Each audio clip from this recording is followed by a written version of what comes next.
është i betejë gjatë që Partia Demokratike, grupi jonë parlamentar, prej vitesh po e bëjmë për të miratuar një rezolut apo deklarat ku të dënohet qartësisht genocidi serb në Kosovë, krimet kundër njerëzimit të kryera aty dhe t'i kërkohet qeverisë shqiptare dhe shtetit shqiptar të bashkëpunoj me shtetin e Kosovës për denoncimin ndërkombëtar të këtyre akteve kriminale.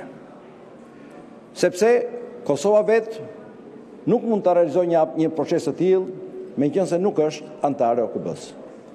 Fatmirësisht sot neve miratojmë një dokument të tillë, do thojë shumë të rëndësishëm.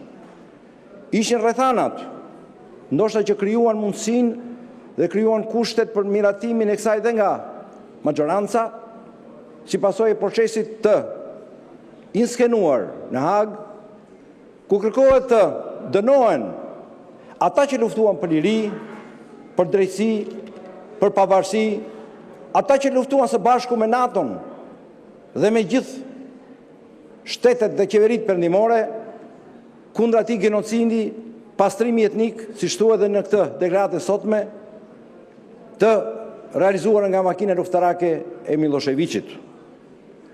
Ishte kjo luftë e cila solli deklarimin e pavarësisë së Kosovës nga presidenti Bush, pikërisht në Tiranë, në krah të zotit Berisha.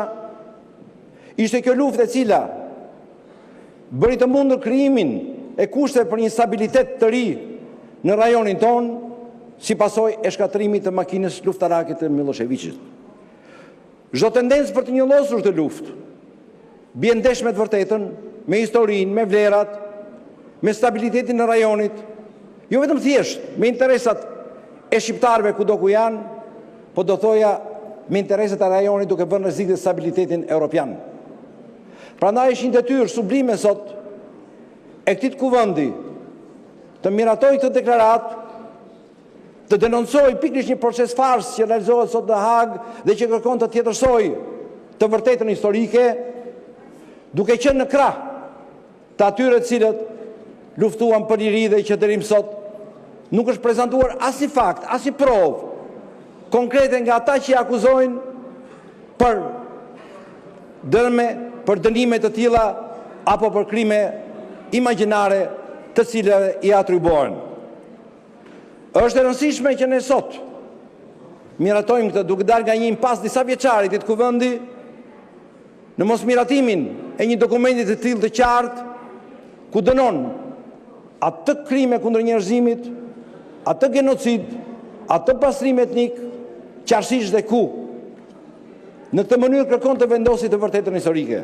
Shiko, ndoshta ka qenë edhe kjo mungesë, kjo hapësirë boshe krijuar nga ky kuvend që ka influencuar në një pikë apo në një tjetër edhe në ato aktakuza të krejtësisht të pavërteta dhe jashtë realitetit të vendosur me liderët e UÇK-s. Sepse në takonin radh parë, kuvendi i Shqipërisë, mbas kuvendit të Kosovës, të miratoni më njëherë një deklarim të tillë. Megjithatë, një fjalë thuhet më mirë vonë se kurrë. Rëndësi ka që ne sot po miratojmë një dokument të tillë. Unë realisht jam mjaft entuziast sot që ne arrim më në fund të arrim në një dokument të tillë të rëndësishëm, i cili përbën thelbin e të vërtetës, përbën atë që është elementi misi të mbërtetë të stabiliteti në rajonin tonë, historia dhe ajo që ka ndodhur. Pa dënuar krimet e të kaluarës, nuk mund të ketë stabilitet. Pa dënuar atë genocid, ato krime kundër njerëzimit, atë pastrim etnik, nuk mund të ketë stabilitet. Nuk mund të mbështetet stabiliteti i rajonit tonë mbi të pavërteta dhe mbi gënjeshtra. Nuk mund të mbështetet stabiliteti i rajonit tonë mbi ato aktakuza krejtësisht të sajuara dhe të krijuara artificialisht në liderit të UÇK-s. Ne kërkojmë të ato të pastrohen. Ne kërkojmë të thohet e vërteta. Ne kërkojmë që liderët e UÇK-s të marrin atë që meritojnë, pavarësinë, pafajësinë dhe rolin e tyre që duhet kenë në politikat e vendeve përkatëse. Prandaj sot ky kuvend me përgjegjësi të plotë kërkon këtë element. Kërkon të sqarojë atë që është historia e vërtetë e luftës së Kosovës, e cila u realizua në bashkëpunim të plot, në mbështetje të plot, dhe fitore e rritë në saj, të asaj që dha NATO-ja dhe perëndimin ndaj luftarëve të Kosovës.